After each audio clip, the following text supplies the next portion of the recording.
الرحمن الرحیم جناب ابو طالب کے مصائب بیان کرتے ہیں۔ آج بھی مظلوم ہیں ابو طالب، وہ مظلوم ہیں جن کو مشرکین نے بھی تنگ کیا، کافروں نے بھی جن کو دکھ دیا۔ 1400 سال بعد مسلمان بھی ظلم کر رہے ہیں۔ ایمان کے خزانے کے ایمان میں شک کرنا، یہ ابلیس کے بچے ہیں۔ ابو طالب کے دشمن ابلیس کے بچے ہیں۔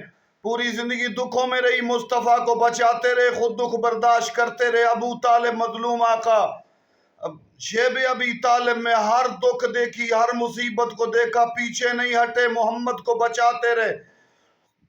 بیٹوں کی شہادت کا خوف تھا، بچوں کے بسترے تبدیل کر کے محمد کو سلا کے محمد کو بچاتے رہے، بیٹوں کو خطرے میں ڈالتے رہے ابو طالب۔